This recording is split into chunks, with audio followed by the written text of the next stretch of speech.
Hello everyone, welcome back to YK Reviews. For today's video, today's review is going to be all about the movie Bandit.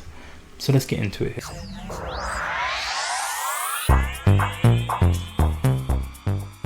So with the movie Bandit, it's about a man who has escaped a prison in Michigan and runs all the way up north to Canada. Once arriving in Canada, he then makes record-breaking history by robbing 59 banks all across Canada consecutively while the police are hunting him and chasing him. And for me, I was sold. I love heist type movies. I love robbery type movies. Like this for me was one that I was so excited and so thoroughly anticipating.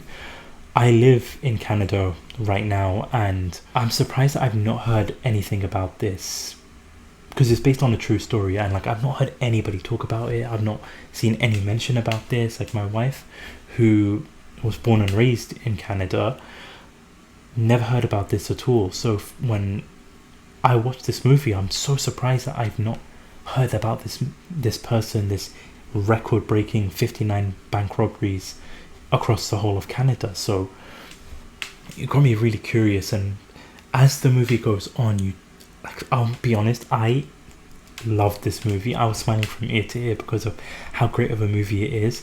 The plot itself is pretty basic. He's robbing the banks in Canada after escaping from the US, and the character itself, the robber, who is called Gilbert Jr., aka Robert Whiteman as his alias, he's played by joshduhamel.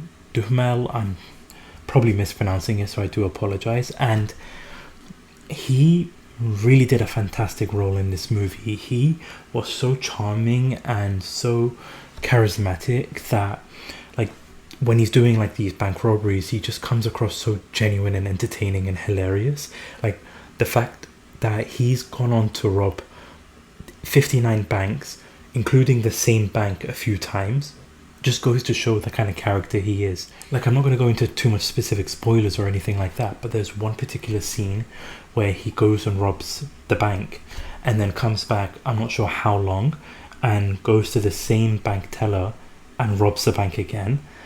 And the person, the worker there, is just so nonchalant. Even some of them just laughing and smiling and just entertaining. The actor itself, I think, just brought such a dynamic role to the movie and a dynamic role to the character itself that you really root for him. It had a lot of Catch Me If You Can vibes with Leonardo DiCaprio. If you've not seen the movie, that one I also recommend. But it's similar in terms of storyline of what he does, not robbing banks but stealing money in a different way and then getting chased by the FBI.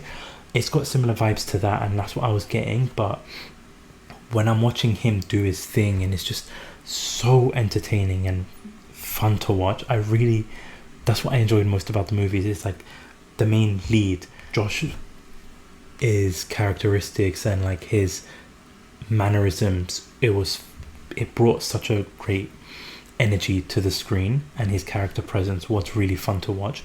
So he definitely upped this movie by a lot, I would say. And the characters are also alongside him, because you've got Mel Gibson, who is playing a character called Tommy K, and I wish they explored that a little bit more, because he's sort of he owns a strip club, but he does dealings illegally and that kind of stuff. So he starts developing this friendship with Robert Whiteman's character, and I love how they introduce them and how they become friends. The way they do that, it was so hilarious, and you can see Mel Gibson's personality. He seemed so genuine and fun and excited with the role he's playing. He was just so happy and chipper, and I feel he definitely did such a fantastic job in this movie. His personality too, everybody just was so great in this movie. It really, the elements of their characters and the elements of their personality really did evolve this movie, I feel and so you have them two working together and helping each other out, and essentially Mel Gibson's character helping finance Robert Whiteman's plans to like rob these banks and like making so much money for Mel Gibson's character.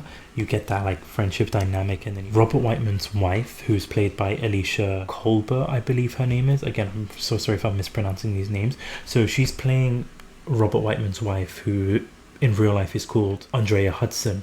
And I liked how they got introduced. I like how they start building that relationship, and she is clueless to like what's going on, but her personality was so fun to watch throughout the movie. As the movie progresses, as like they develop the love for each other, as their relationship progresses, and you get to see like what becomes out of it, I feel like their chemistry was really great. They had a great bond.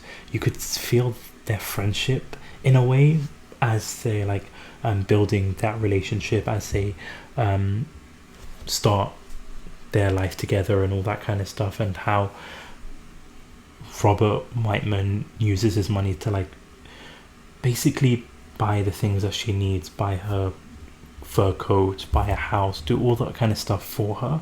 So it was really like heartwarming to watch all of that. And what was great too is like the things that he would say to her to like explain where he's getting all this money from was really great. Because like I said, Robert Whiteman, who's played by Josh, I'm sorry I can't pronounce his surname, so I'm just going to call him Josh.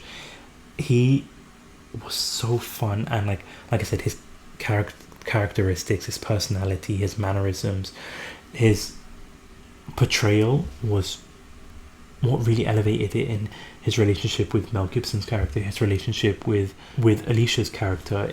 He made every scene work. I feel like I loved him in this movie. And the thing that was also good, like this movie's just over 2 hours long, but I found the pacing to be really well worked. Like no scenes dragged out, no unnecessary subplots, no unnecessary scenes essentially. Like the pacing of the movie was so well done that for me, I felt like those 2 hours flew by so quickly, and I definitely didn't feel bored or feel like wish this movie was over, or feel like, oh, why did they include this? Like every little thing in the movie worked so well, and the pacing of the movie was great. Like the plot itself, I can't give it more high praise. It was really fun to see because you have then the detective being introduced, who's played by Nestor Carbonell. I really believe that's his name. Again, I'm sorry if I'm mispronouncing the name. So he's like starting to like pick up the leads and like go after Robert Whiteman's character. I really like, because it felt like this cat and mouse type games between the two of them, like chasing after each other. Because what was fascinating is how Robert Whiteman develops and improves robbing the banks, because you find out that he's starting to get like the Air Miles card.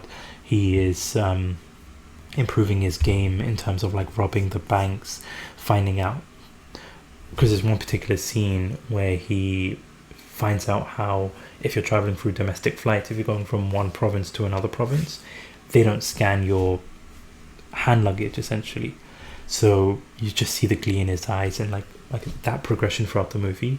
And then Nestor's character, he starts catching up essentially with what Robert Whiteman's like playing at, and like how he is trying to chase him. So it was a really fun cat and mouse type game. It was really fun seeing all of that. It definitely, like I said, got me that catch me if you can type vibes, but it's a movie that is thoroughly entertaining, and something that I think a lot of people will enjoy if they like heist type movies, if they like bank robbery type movies. If you definitely enjoyed Catch Me If You Can, I think you'll really like this movie. I can't give it enough high praise because I found this movie so entertaining.